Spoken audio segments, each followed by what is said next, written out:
ನಮಸ್ಕಾರ. ನಾನು reiki master Anand ಅಂಗಡಿ. ಪ್ರತಿಯೊಬ್ಬ ಮನುಷ್ಯನಲ್ಲಿ ಮೂಲಾಧಾರ ಚಕ್ರ, ಸ್ವಾಧಿಷ್ಠಾನ ಚಕ್ರ, ಮಣಿಪುರ ಚಕ್ರ, ಅನಾಹತ ಚಕ್ರ, ವಿಶುದ್ಧ ಚಕ್ರ, ಆಜ್ಞಾ ಚಕ್ರ, ಸಹಸ್ರಾರ ಚಕ್ರ ಇರ್ತವೆ. ಈ ಚಕ್ರಗಳ ಮೇಲೇ ಆ ವ್ಯಕ್ತಿಯ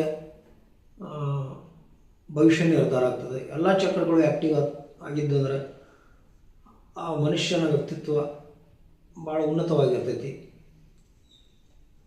ಈ ಚಕ್ರಗಳು ಇನ್ಬ್ಯಾಲೆನ್ಸ್ ಇರಲಿಲ್ಲ ಅಂದ್ರೂ ರೇಖಿ ಮಾಡೋದ್ರಿಂದ ಚಕ್ರಗಳು ಬ್ಯಾಲೆನ್ಸ್ ಆಗ್ತಾವೆ. ಈಗ ಉದಾಹರಣೆಗೆ ಸಹಸ್ರಾರ ಚಕ್ರಕ್ಕೆ ರೇಖಿ ಕೊಡೋದ್ರಿಂದ ನಮ್ಮ ಆಧ್ಯಾತ್ಮಿಕ ಶಕ್ತಿ ಇಂಪ್ರೂವ್ ಆಗುತ್ತೆ. ಸಹಸ್ರಾರ ಚಕ್ರದಿಂದ ನಮ್ಮ ದೇಹದೊಳಗಿನ ಪ್ರತಿಯೊಂದು ಗ್ರಂಥಿಯು ಇದಕ್ಕೆ ಸಂಬಂಧ ಇರ್ತಾವೆ. ಎಲ್ಲ ಗ್ರಂಥಿನೂ ಡೆವಲಪ್ ಆಗ್ತದೆ. ಆಜ್ಞಾ ಚಕ್ರ ಇಲ್ಲಿ ಇರ್ತದೆ. ಆಜ್ಞಾ ಚಕ್ರಕ್ಕೆ ನಾವು ರೇಖಿ ಮಾಡೋದ್ರಿಂದ ಬುದ್ಧಿ ಚುರುಕಾಗ್ತೈತಿ, ನೆನಪಿನ ಶಕ್ತಿ ಹೆಚ್ಚತೈತಿ. ವಿಶುದ್ಧ ಚಕ್ರಕ್ಕೆ ರೇಖಿ ಮಾಡೋದ್ರಿಂದ ನಾವು ಮಾತನಾಡುವಂಥ ಭಾಷೆಗಳು ಉತ್ತಮವಾಗಿ ಬರ್ತಾವೆ. ಧೈರ್ಯ, ಭಕ್ತಿ ಭಾವನೆಗಳು ಹೆಚ್ಚಾಗ್ತಾವೆ. ಆಜ್ಞಾ ಚಕ್ರ ಇಲ್ಲೇ ಆಜ್ಞಾ ಚಕ್ರಕ್ಕೆ ರೇಖಿ ಮಾಡೋದ್ರಿಂದ ಪ್ರೀತಿ ಹೆಚ್ಚಾಗ್ತದೆ, ಪ್ರೀತಿ ಭಾವನೆಗಳು ಇವೆಲ್ಲ ಹೆಚ್ಚಾಗ್ತದೆ. ಅನಾಹತ ಚಕ್ರಕ್ಕೆ ರೇಖಿ ಮಾಡೋದ್ರಿಂದ ವಿಶ್ವಾಸ, ಅನುಕಂಪ ಇವೆಲ್ಲ ಜಾಸ್ತಿ ಆಗ್ತವೆ.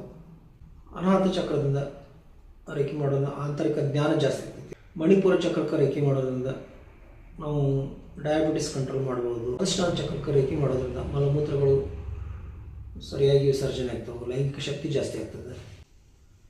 ಹೀಗಾಗಿ ಈ ರೀತಿ ನಮ್ಮಲ್ಲಿರೋ ಚಕ್ರಗಳು ರೇಖಿಯಿಂದ ಇಂಪ್ರೂವ್ ಆಗ್ತೈತಿ. ರೇಖಿ ಯಾವುದೇ ಟೈಮ್ ಒಳಗೂ ಮಾಡ್ಬೋದು. ಇದಕ್ಕೆ ಸಮಯ ಅಂತೇನಿಲ್ಲ, ದಿನ ಅಂತೇನಿಲ್ಲ, ಮೈಲಿಗೆ ಏನಿಲ್ಲ. ಯಾವುದೇ ಟೈಮ್ ಒಳಗೂ ಪ್ರತಿಯೊಬ್ಬರು ರೇಖಿ ಮಾಡಿರಿ. ನೀವು ಯಾವುದೇ ಊರಲ್ಲಿದ್ರೂ, ನಿಮ್ಗೆ ಯಾವುದೇ ಆರೋಗ್ಯ ಸಮಸ್ಯೆ ಅಥವಾ ಮಾನಸಿಕ ಸಮಸ್ಯೆ ಏನೇ ಇದ್ರೂ ನನ್ನನ್ನು ಕಾಂಟ್ಯಾಕ್ಟ್ ಮಾಡಿರಿ. ಅಥವಾ ನೀವೇ ಖುದ್ದಾಗಿ ರೇಖಿ ಕಲಿಬೇಕಂದ್ರೂ ನೀವು ಕಾಂಟ್ಯಾಕ್ಟ್ ಮಾಡಿರಿ. ಆನ್ಲೈನ್ನಲ್ಲಿಂದೇ ನೀವು ರೇಖಿ ಕಲಿಬೋದು. ಡಿಸ್ಟೆನ್ಸ್ ಹೀಲಿಂಗ್ನಿಂದ ನೀವು ನಿಮ್ಮ ರೋಗಗಳನ್ನು ಕಡಿಮೆ ಮಾಡ್ಕೋಬೋದು. ನಿಮ್ಮ ಮಾನಸಿಕ ಶಕ್ತಿಯನ್ನು ನೀವು ಹೆಚ್ಚಿಸ್ಕೋಬೋದು. ಏನೇ ಇದ್ದರೂ ನೀವು ಸಂಪರ್ಕ ಮಾಡಿರಿ. ಮತ್ತೊಂದು ವಿಡಿಯೋದಲ್ಲಿ ಸಿಗೋಣ. ಧನ್ಯವಾದಗಳು.